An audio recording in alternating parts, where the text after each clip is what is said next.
Assalamu alaikum, dear students. Welcome to mechanics lecture number 9. In this lectures, we are continuing the discussions in kinematics. So before this lectures, we were having discussions in kinematics in one dimensions. From this lecture onwards, we will have the discussions in kinematics and two dimensions. So we will start this lecture from vector and scalar quantities. So I am Dr. Pervez Ahmed. तो आइए आज का lecture start करते हैं। Lecture start करने से पहले हमें जिस तरह हमने पहले लेक्चर्स में इसको डिस्कस किया था कि कोऑर्डिनेट्स एक्सिस के बारे में या कोऑर्डिनेट सिस्टम के बारे में। तो जिस तरह आप लोगों को पता है, सारे आप लोग मैट्रिक्स में या एफएससी में मैथ्स पढ़ चुके हैं। सो आपको पता है कि हमारे पास मुख्तलिफ कोऑर्डिनेट्स सिस्टम है, जिसमें जो सबसे पॉपुलर सिस्टम है उसको हम कहते हैं रेक्टेंगुलर और Cartesian coordinate system. Cartesian coordinate system, इसको हम एक स्टैंडर्ड कोऑर्डिनेट एक्सिस भी कहते हैं। इसमें हमारे पास बेसिकली दो पॉइंट्स होते हैं। एक को हम हॉरिजॉन्टल अलोंग हॉरिजॉन्टल एक्सिस लेते हैं और दूसरे पॉइंट को अलोंग द वाई एक्सिस कहते हैं। और इसमें हम अपने मर्जी के मुताबिक पॉजिटिव और नेगेटिव एक्सिस वो चूज़ करते हैं। मिसाल के तौर पर अगर ओरिजिन से राइट पे हमने पॉजिटिव को चूज़ किया है, so by default on the left we have to choose the negative x axis.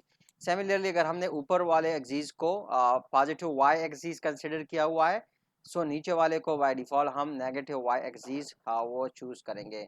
मतलब इसका क्या है, मतलब इसका क्या यह है कि हम अपने मर्जी के मुताबिक जो मतलब है कोऑर्डिनेट्स है उसको रिवर्स कर सकते हैं। मतलब एक्स को ये पॉजिटिव है तो इसको यहाँ पर लेके आ सकते हैं और इसको यहाँ पर लेके जा सकते हैं।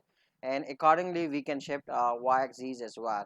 तो यहाँ पर देखें कि ये हमारे पास एक प्लेन बनता है, मतलब चार मुख्तलिफ क्वाड्रेंट बनते हैं और इसी में हमने मुख्तलिफ पॉइंट्स को यहाँ पर शो करना है। मतलब अगर हमने एक कोऑर्डिनेट को with respect to the second coordinates इसको जाहिर करना है ग्राफ पे। मतलब if we have to show one coordinate with respect to the other coordinate, or if we want to study one coordinate, the behavior of the one coordinate with respect to the second coordinate, so that we have to show by giving the points कि यहाँ पर हमने एक मुश्तरका point से उनको show करना है। सो be remember, जिस तरह हमने पहले वो क्या था कि standard set of X Y coordinate axis में मुख्तलिफ क्वाड्रेंट है, हमारे पास चार क्वाड्रेंट है। तो पहले क्वाड्रेंट में एक्स और वाई दोनों पॉजिटिव है। सेकंड क्वाड्रेंट में हमारे पास जो एक्स की वैल्यू है वो नेगेटिव होगी, वाई की पॉजिटिव होगी। और वो क्यों हो ये आप मतलब खुद भी इधर से समझ सकते हैं। थर्ड क्वाड्रेंट में दोनों वाई और एक्स दोनों की वैल्यू नेगेटिव होगी।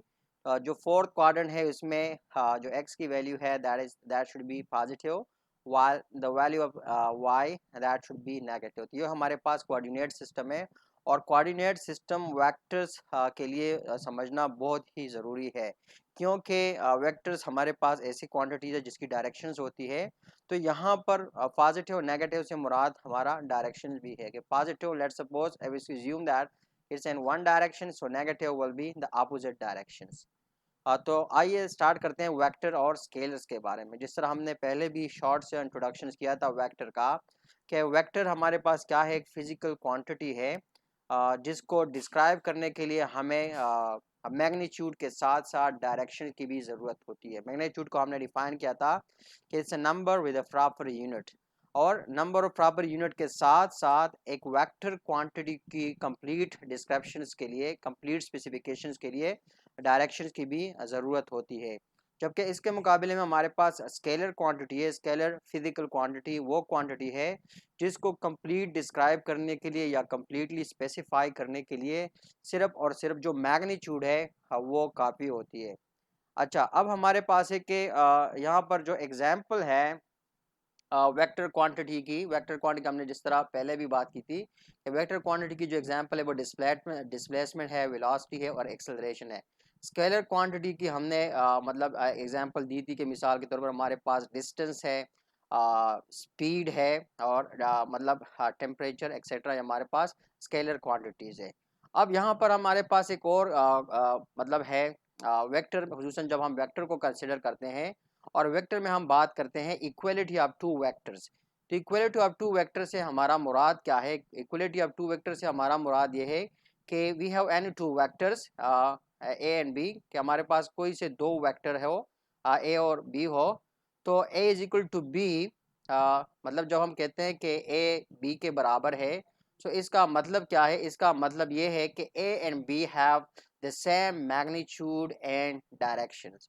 अगर सिर्फ हम ये कहें कि मैग्नीट्यूड इसकी बराबर है तो तब ये बराबर है, लेकिन अगर हम कहते हैं कि इसकी डायरेक्शन मुख्तलिफ है तो फिर हम ये नहीं कह सकते कि ये बराबर है।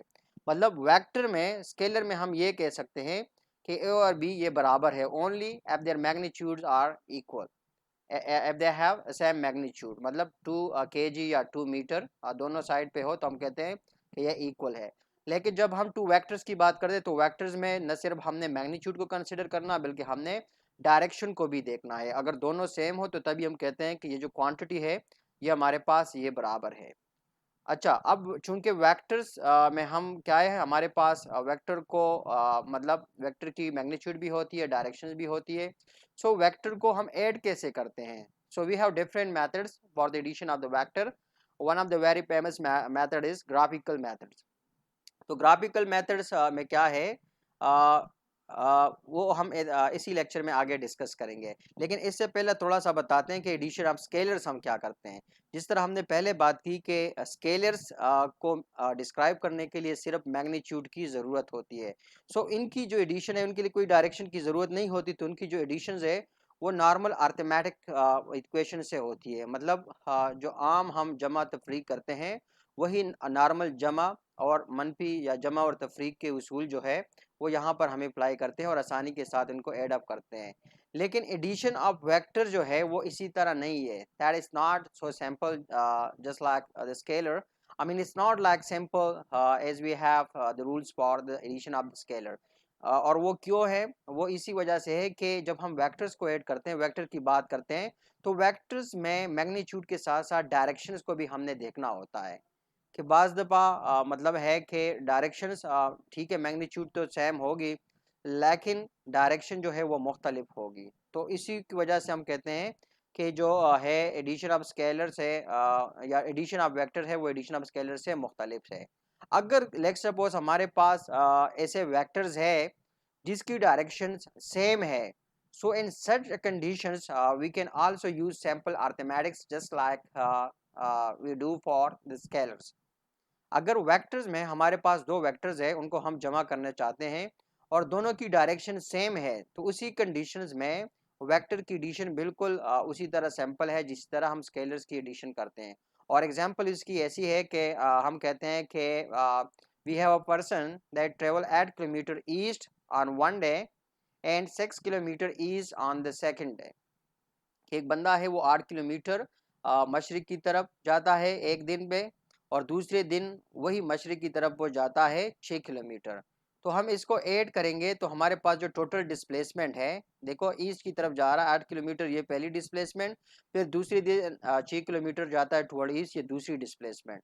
तो डिस्प्लेसमेंट को हम क्या करते हैं, डायरेक्शन दोनों की सेम है, मतलब सेम ही डायरेक्शन में जा रहा है। 8 किलोमीटर, 8 किलोमीटर के बाद फिर मजीद 6 किलोमीटर उसी डायरेक्शन में जा रहा है। तो हम जस्ट सिंपली इसको ऐड करते हैं, 8 kilometre plus 6 kilometre is equal to 14 kilometre and toward east. ये हमारे पास जस्ट सैम्पल्स अर्थमेटिक्स मतलब है।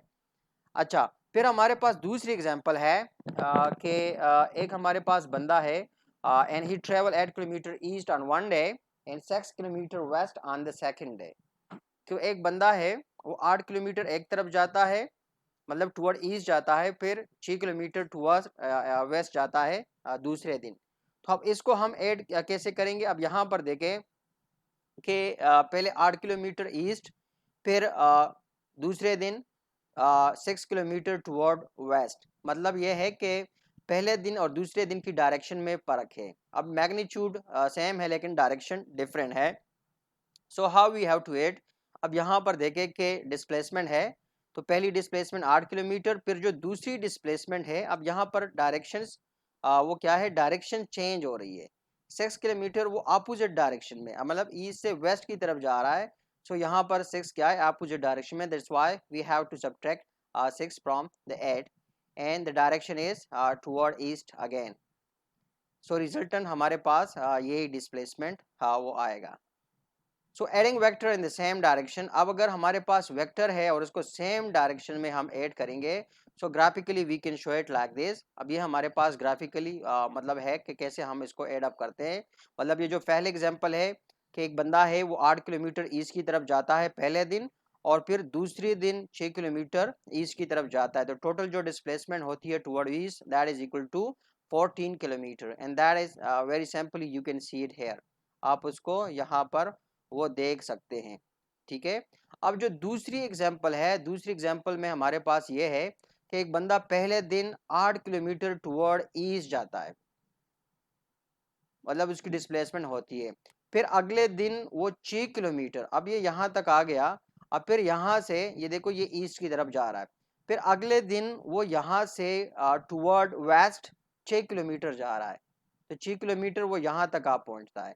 तो अब यहाँ से यहाँ तक जो डिस्टेंस है ये बाकी बच जाता है, और इसकी जो डायरेक्शन है very easily you can understand कि यहाँ पर जो रिजल्टेंट है that is equal to 2 kilometre, and that 2 kilometre यहाँ पर आप देखें कि वो 2 kilometre that is directed toward east, वो ईस्ट की तरफ, मतलब है कि टोटल ईस्ट की तरफ जो डायरेक्शन था वो क्या था, वो 8 किलोमीटर था। 6 किलोमीटर वापस आया, तो यहाँ पर अगेन वो जो 2 किलोमीटर है टुवर्ड ईस्ट वो बाकी रह गया।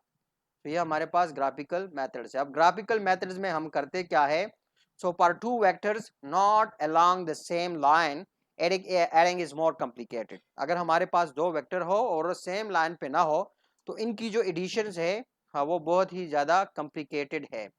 इसकी एग्जांपल हम लेते हैं। एग्जांपल के तौर पे हमारे पास एक डिस्प्लेसमेंट है जिसको हम कहते हैं d1 and that is equal to 10 kilometre east. फिर दूसरी डिस्प्लेसमेंट है d2 that is equal to 5 kilometre north. So what is the resultant और द फाइनल डिस्प्लेसमेंट, मतलब ये हमारे पास दो वेक्टर है, एक टुवर्ड ईस्ट है 10 किलोमीटर, दूसरा टुवर्ड नॉर्थ है 5 किलोमीटर। सो ग्राफिकल मेथड्स में हमने क्या करना है, we have to find the additions of two vectors. So first of all, what we have to do, there are graphically we have two methods for this particular problems, ठीक है। एक graphical में, graphical के अंदर दो method है, और दूसरा जो मेथड है वो है एनालिटिकल है। एनालिटिकल में हम ट्रैग्नोमेट्री को यूज करते हैं, and you know that what is trigonometry, आप लोगों ने मैथ्स पढ़ा हुआ है। तो मैथ्स में ट्रैग्नोमेट्री जो है वो ज्योमेट्री की एक ब्रांच है जिसमें हम ट्रायंगल्स को वो स्टडी करते हैं। So it's basically the study of the triangle.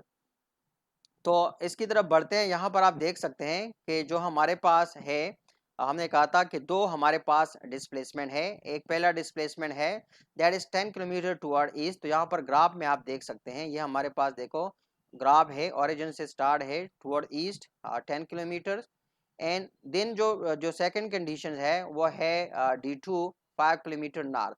तो पहले आप क्या करोगे, ग्राफ ड्रा करोगे, उसमें आप ईस्ट और वेस्ट, नॉर्थ और साउथ वो शो करोगे, क्योंकि ये बहुत ज़रूरी है। आपने जब भी ड्रा करना हो ग्राफ तो मेक श्योर कि ईस्ट और वेस्ट अपोजिट डायरेक्शन में हो एक दूसरे के, और सिमिलरली नॉर्थ और साउथ एक दूसरे के अपोजिट हो।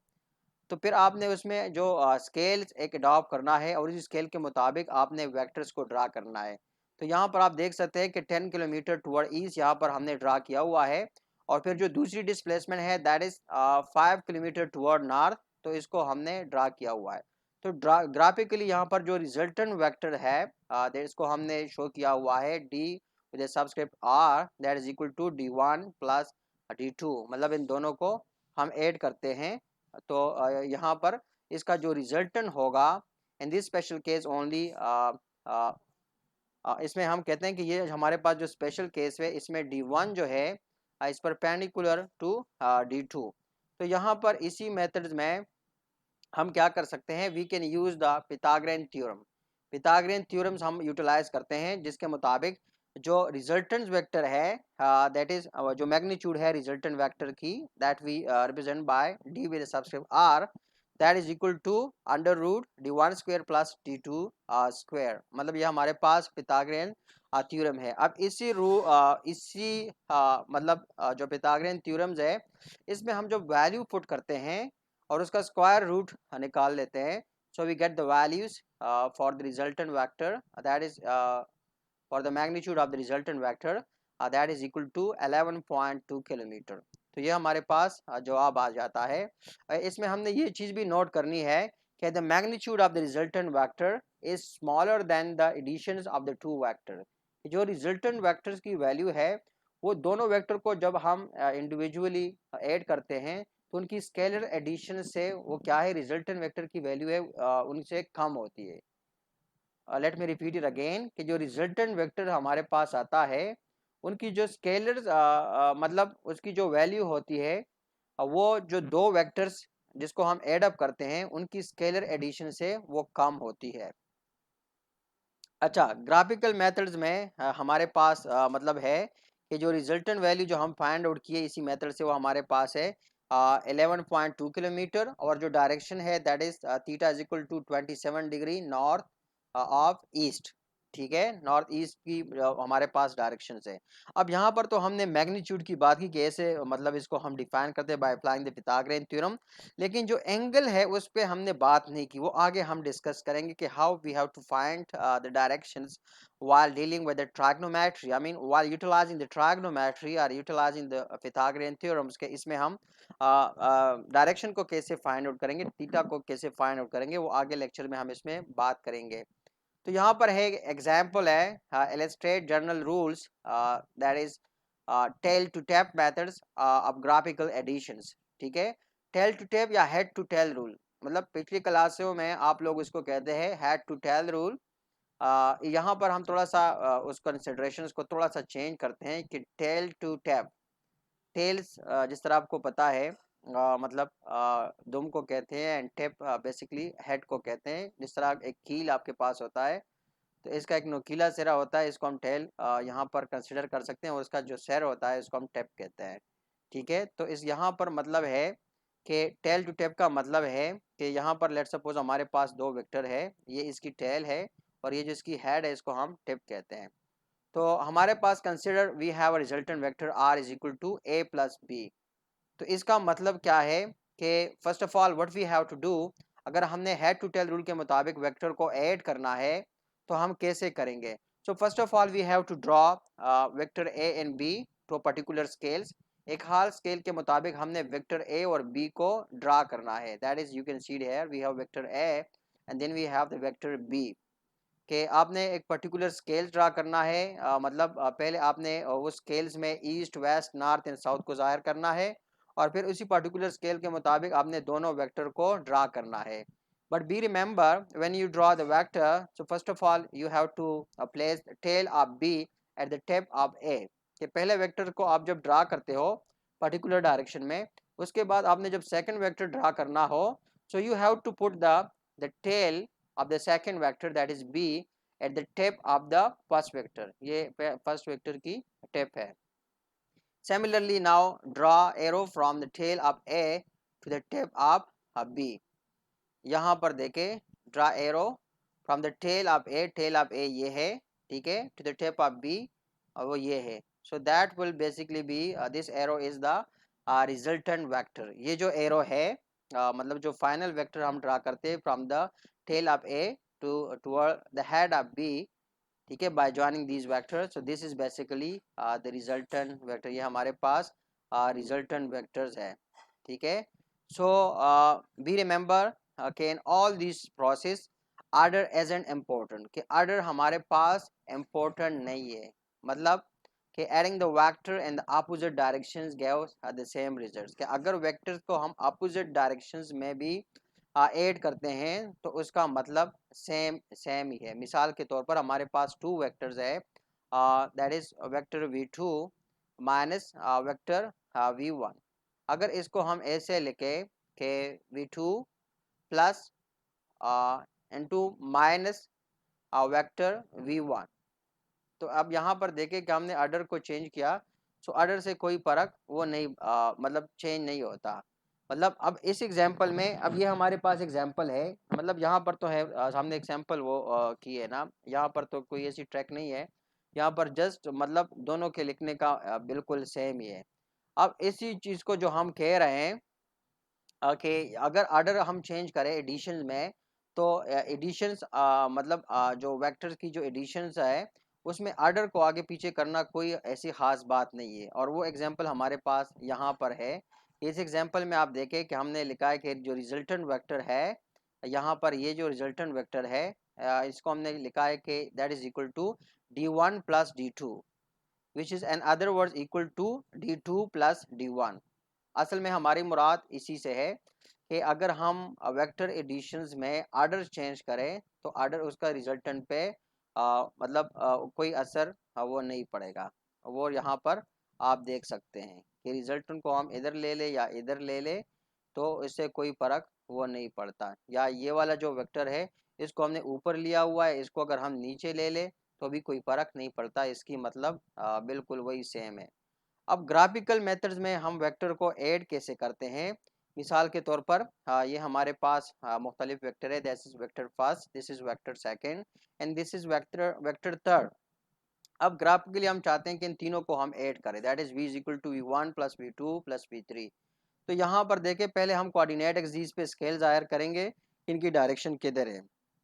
फिर जिस तरह हमने हेड टू टैप या टेल टू टैप रूल या हेड टू टेल रूल हमारे पास है कि हमने पहले वेक्टर एक वेक्टर को यहाँ पर पुट करना है, फिर इसी वेक्टर के टेप से हमने क्या करना है, एक वेक्टर ड्रा करना है दैट इज वेक्टर 2। फिर जो तीसरा वेक्टर है वो हमने क्या करना है, वो जो सेकंड वेक्टर है उसकी टिप से हमने क्या करना है, एक जो तीसरा वेक्टर है वो ड्रा करना है।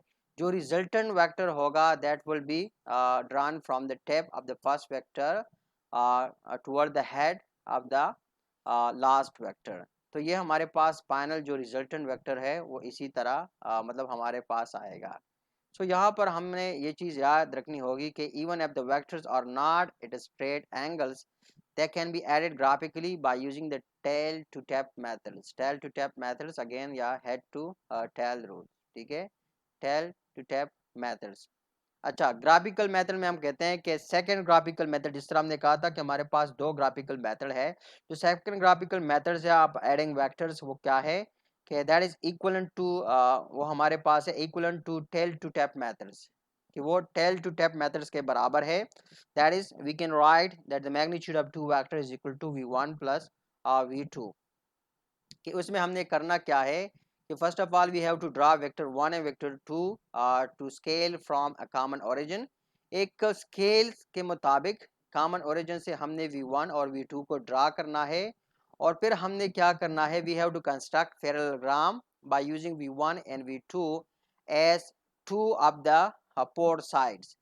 then what we have to do, the resultant vector v should be equal to the diagonals of the parallelogram from the common origin। so from there measure the length and the angle it make with the x-axis, so thus you can find the resultant vectors।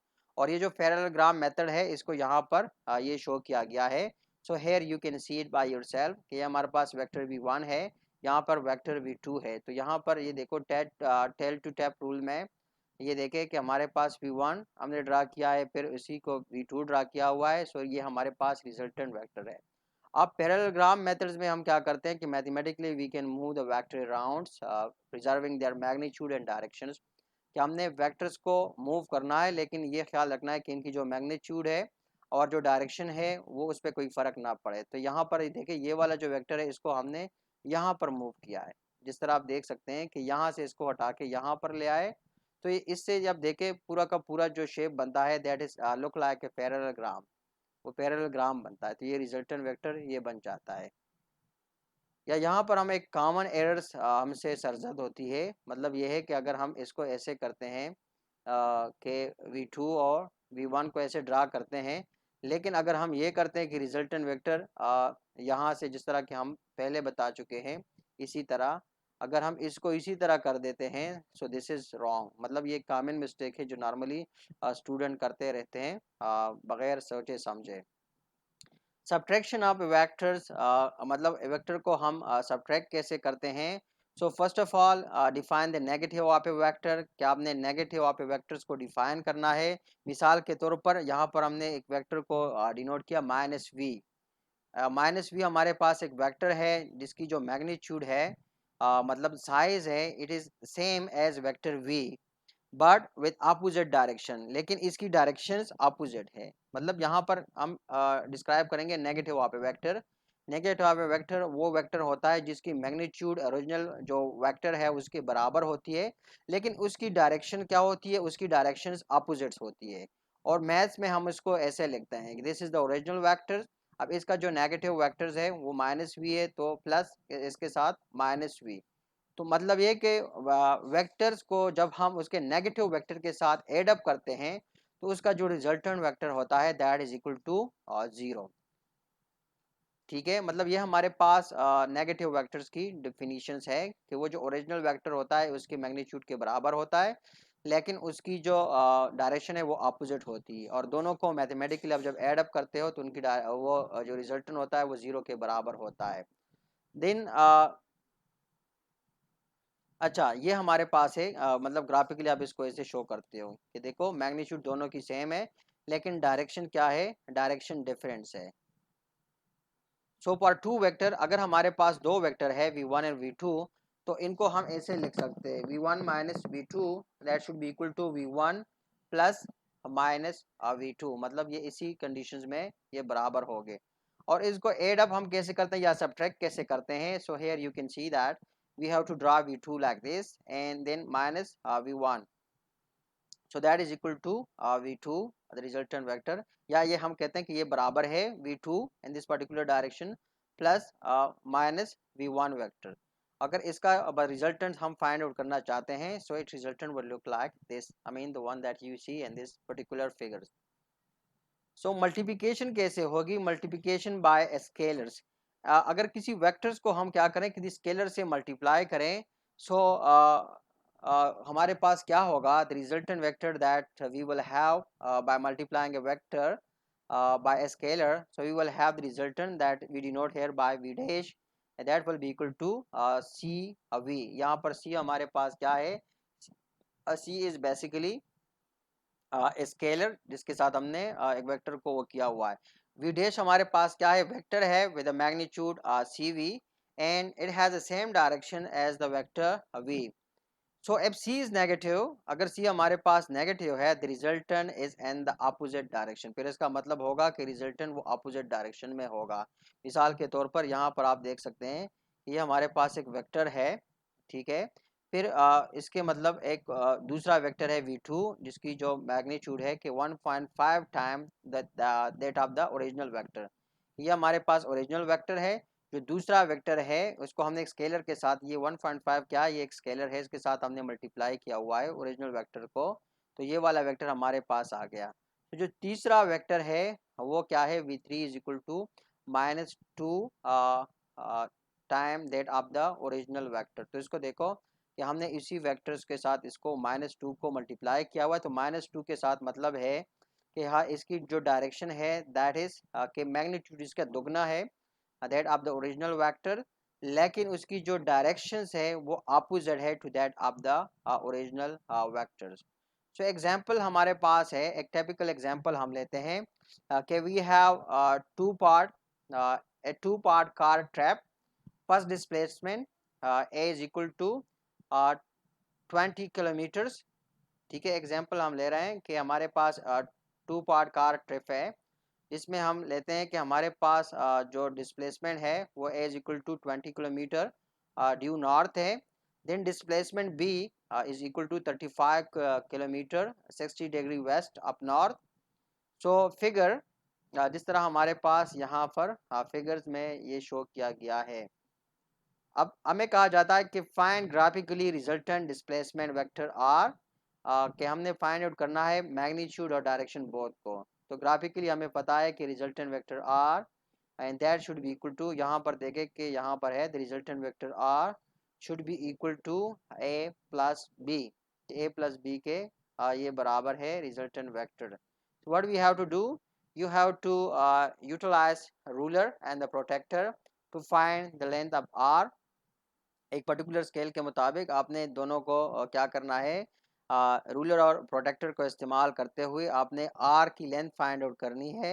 And then you have to find the angle beta, के angle beta जो यहाँ पर है, यहाँ पर देखें यहाँ पर भी है और यहाँ पर भी है, सो आपने एंगल बीटा को फाइंड आउट करना है। सो ये जो लेंथ है you will find that the length is equal to 48.2 kilometres, और ये जो बीटा एंगल है with the help of your protectors you can find that out.